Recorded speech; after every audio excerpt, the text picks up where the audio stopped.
तो गाइस आज ब्रेकफास्ट में हमारे घर में बन रहे हैं भाई आलू के परांठे, आलू प्लस पनीर के परांठे। थोड़ा सा पनीर बचा हुआ था, कब से रखा हुआ था, मैंने सोचा इसको भी मैं ग्रेट करके ना इसके परांठे बना लेती हूँ आलू के साथ मिला के। तो चलिए मैं इसको ग्रेट कर लेती हूँ पहले। तो गाइस यहाँ पर मैंने पनीर को ना अच्छे से ग्रेट कर लिया है। अब इसमें ऐड करूँगी मैं मसाले। तो मसाले ये है अजवाइन। अजवाइन मैंने थोड़ी सी आटे में भी ऐड कर ली है, साथ में हल्दी, और इसके बाद थोड़ा सा जीरा, और जीरा ना मीठी सौंफ इसमें मिक्स हो गई है।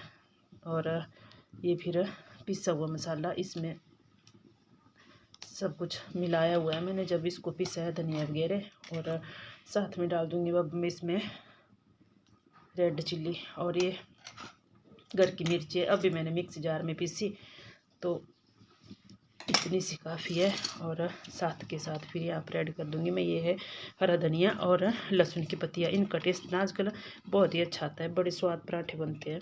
तो मैंने यहाँ पर खूब सारे डाल दिए हरा धनिया और लहसुन की पत्तियाँ, क्योंकि ये भी क्योंकि सुबह का टाइम है तो ठंड बहुत जाता है। और बेटा मेरा पानी ले गया है निकाल के, वो नहा रहा है। और अब इसको ना मैं अच्छे से इस तरह से मिलाऊंगी। और पनीर के और मिक्स आलू के परांठे ना बहुत ही ज़्यादा स्वाद बनते हैं, मुझे बहुत पसंद है। और अगर आलू थोड़े से ढीले भी होते हैं ना तो वो पनीर से बहुत अच्छी तरह से बाइंड हो जाते हैं। तो गाइस यहाँ पर अब मसाला मेरा बनकर तैयार हो गया है, और इसमें मैंने नमक भी ऐड कर लिया है, क्योंकि आप लोगों को दिखाना मैं भूल गई थी ना। और यहाँ पर ये देखिए आटा मैंने पहले से लगा के रखा हुआ है, और आटे में भी मैंने थोड़ा सा नमक डाला हुआ है और अजवाइन डाली हुई है साथ में। तो क्या होता है ना, आलू के पराठे थोड़े से हैवी होते हैं ना, इसलिए मैं जो भी पराठे बनाती हूँ ना उसमें मैं अजवाइन ज़रूर ऐड करती हूँ। तो गाइस यहाँ पर मैंने ले लिया है देसी घी, और अब मैं कर रही हूँ पराठे बनाने की तैयारी। तो इसको करूँगी मैं गर्म, नहीं तो ये बिल्कुल सख्त हुआ है। और इसको ना मैं यहाँ पर तवे पे रखूँगी तो तवा गर्म होता जाएगा और ये भी पिघलता जाएगा। और सबसे पहले मैं गाय के लिए बनाती हूँ 2 रोटियाँ, तो इसके लिए मैं यहाँ पर गुड़ रखती हूँ और घी लगाती हूँ, और फिर गाय को वैसे देते हैं हम। तो गाइस यहाँ पर सबसे पहले ना 2 रोटियाँ बनाई मैंने और गाय के लिए साइड में रख दी। और अब बना रही हूँ मैं यहाँ पर पराठा। तो देखिए बिल्कुल इजी होता है आलू का पराठा बनाना, मुझे तो सबसे इजी ना आलू का पराठा बनाना ही लगता है। तो गाइस यहाँ पर आटे की लोई ली मैंने और उसको अच्छे से ना हाथ पर ही फैला लिया। कई इसको चकले पर भी फैलाते हैं, लेकिन मैं हाथ पर ही फैला लेती हूँ अच्छे से। और फिर इसमें भर लिया मसाला। तो मसाले को दबाते हुए फिर आटे को बाइंड ऑफ करेंगे हम, और इस तरह से ना बिल्कुल अच्छा पेड़ बन जाता है इसका। और फिर आप लोग थोड़े से हाथ से फैला लीजिए, और उसके बाद फिर इसको आराम से बेल लीजिए, तो ये आराम से बिल जाता है, ना तो फटेगा ना। तो गाइस यहाँ पर चूल्हा जो है ना वो बहुत काला दिखाई दे रहा है वीडियो में। और यहाँ पर जो हमारा पानी गर्म करने वाला बर्तन है ना, इसको हम अपनी मंडियाल में तो कहते हैं भाई त्रमड़ा। और ये ना था नीचे से थोड़ा सा चौड़ा है, और जब आग जलती है ना तो ये पूरा काला होता है फिर, और इसका एरिया जो चूल्हे पे टच होता है ना वो काला हो जाता है। तो इसी वजह से चूल्हा फिर हमारा ज़्यादा काला होता है। और तवा है हमारा बहुत छोटा, जो बड़ा तवा था उसको मैंने उठा के रख दिया है, क्योंकि हमारा छोटा सा परिवार है, तो मैंने फिर तवा भी छोटा सा ही रखा हुआ है। तो तवा फिर ये बीच चूल्हे में ही अटक जाता है, जो हमने बीच में ना लोहे का बनाया हुआ है उसके ऊपर ही अटक जाता है, आर पार नहीं आता है। इस वजह से फिर जो मिट्टी वाला एरिया है वो पूरा दिखाई दे जाता है तवे की वजह से। तो गाइस ये देखिए कितना क्रिस्पी सा पराठा बना हुआ है, और चूल्हे में ना ज़्यादा आंच भी नहीं है, तो ये आराम से धीमी धीमी सी आंच भी सीख रहा है। और इस तरह से ना पराठे काफ़ी क्रिस्पी बनते हैं, और क्रिस्पी क्रिस्पी पराठे खाने में फिर बहुत अच्छे भी लगते हैं, गर्मा गर्म चाय हो। और इसी के साथ अब मैं बना के भी हो गई हूँ फ्री। थोड़ा सा मसाला यहाँ पर बच गया है, और हमें ना ज़्यादा मसाले वाले पराठे पसंद है, तो ज़्यादा क्वांटिटी में डालती हूँ मैं फिर। तो बस थोड़ा सा बचा, और बेटा मेरा खा के चला गया। तो गाइस यहाँ पर चाय भी बनकर हो रही है तैयार, और मैं ना गुड़ वाली चाय पीती हूँ, तो मैंने यहाँ पर गुड़ क्रश कर लिया हुआ है छुरी से। मैं इसी तरह से बनाती हूँ गुड़ वाली चाय, नहीं तो अगर हम डायरेक्ट चाय में डालते हैं ना तो वो फिर फट जाती है। और फिर मैं क्या करूँगी कि इस तरह से डाल दूँगी कप में पहले गुड़, जितनी मुझे चाहिए मिठास उस हिसाब से, और फिर तो चाय में अच्छे से उबाल आ चुका है और अब मैं छान लूँगी यहाँ पर। तो ये देखिए मैंने इतनी क्वांटिटी में गुड़ लिया हुआ है और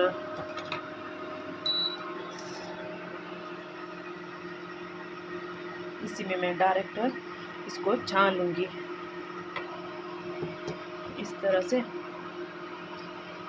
और फिर चम्मच के साथ हिलाऊंगी इस तरह से जब तक गुड़ अच्छे से इसमें घुल नहीं जाता है ना, तब तक हिलाती रहूँगी। नहीं तो ये अगर हम अच्छे से ना मिलाए तो फिर ये फट भी जाती है। तो थोड़ी ज़्यादा देर तक आप लोगों को इस तरह से मिलानी पड़ेगी और मैं इस तरह से देखती रहती हूँ भाई कि गुड़ इसमें मेल्ट हुआ कि नहीं हुआ।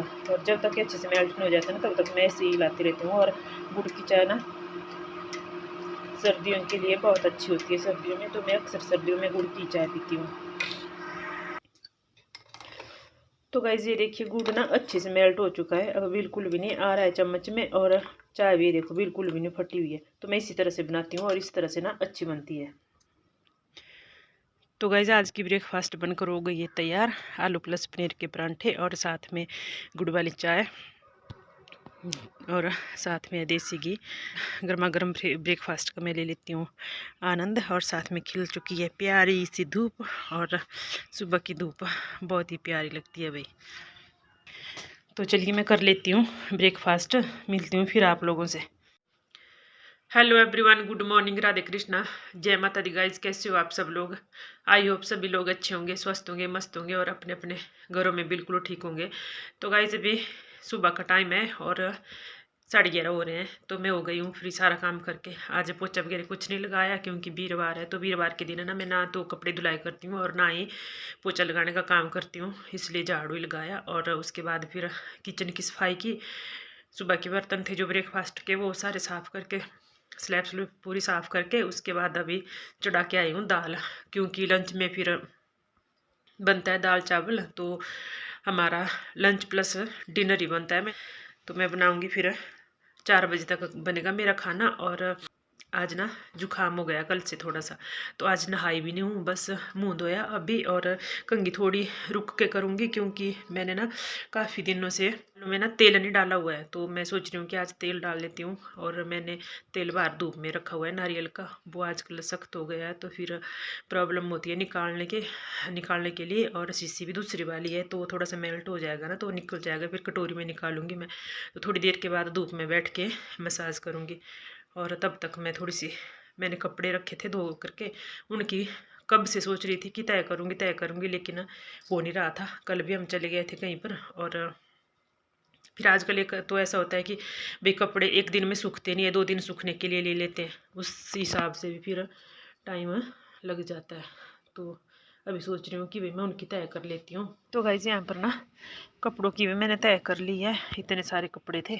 और साथ में एक बेडशीट भी थी, एक कॉटन की है ना, तो मैंने इसको धो के अब रख देना है। इसकी जगह मैंने दूसरी बिछा ली है। लेकिन और ये कपड़े 2 दिन के धुले हुए हैं, जैसे आज धुले वो कल नहीं सूखे और फिर तीसरे दिन और धुल गए, तो उस दिन नहीं सूखे, फिर अगले दिन वो सूखे। तो इस तरह से 2 बार के धुले हुए हैं, 2 दिन के ये। और नहीं तो गर्मियों के दिन होते हैं ना, तो क्या होता है कि हम शाम को अपने बहुत सारे काम निपटा लेते हैं। लेकिन आजकल क्या है कि ठंड होती है तो कुछ भी काम करने में दिल नहीं करता है। चूल्हे के पास बैठ के आप कुछ भी करवा लो, लेकिन जब कमरे में आ जाते हैं ना, तो फिर तो ऐसा होता है कि भाई बिस्तर में बैठ के जो काम होता है अपना सिलाई कढ़ाई का वो कर लेते हैं, बाकी कोई काम नहीं होता है। तो इसलिए रह गई थी। और मैं सर्दियों में ऐसा ही करती हूँ कि बाहर धूप में कपड़े रखने, वहाँ पर तय कर ली और फिर रख लिए आराम से।